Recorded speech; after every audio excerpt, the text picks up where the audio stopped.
Ça a été coupé tout propre.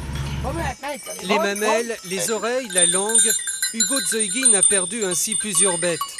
Toujours la même signature, un scénario jamais vu, même dans les plus mauvais polars.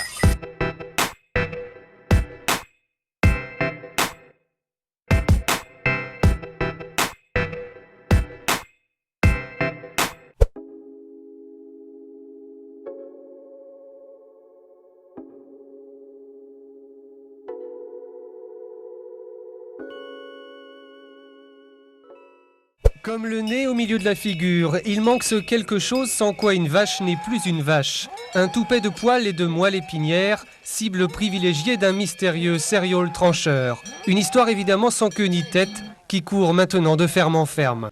Qui peut s'en prendre ainsi aux appendices bovins? Quelle peau de vache ose trancher droit dans le cartilage?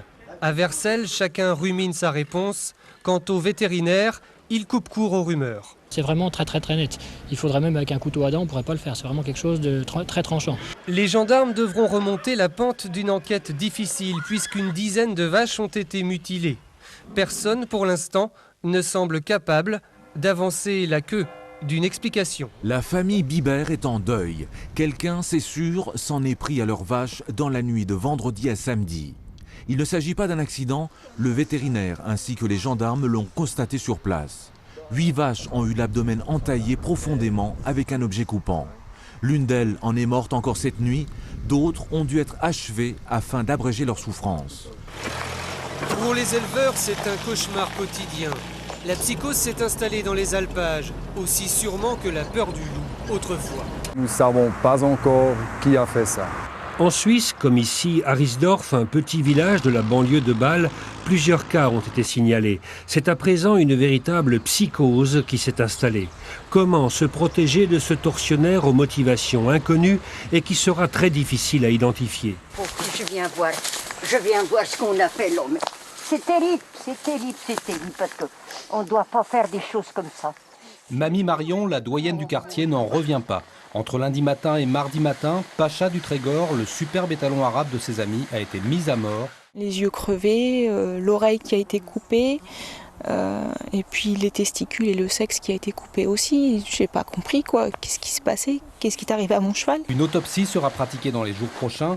L'enquête de gendarmerie qui commence permettra peut-être d'établir les raisons de ce geste odieux et d'en retrouver les coupables. Quand j'ai réussi à l'approcher, j'ai vu qu'il avait une douzaine de traces de blessures, donc des coups de cutter.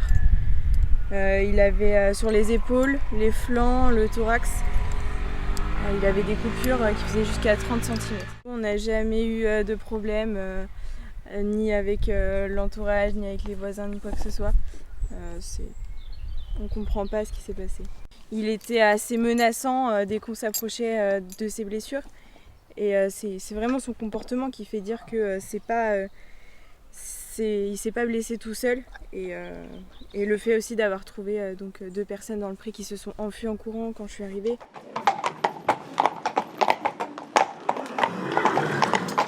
On fait le tour pour prévenir au niveau des mutilations sur les chevaux, tout ça, voir si vous avez pris les différentes mesures qui ont été préconisées.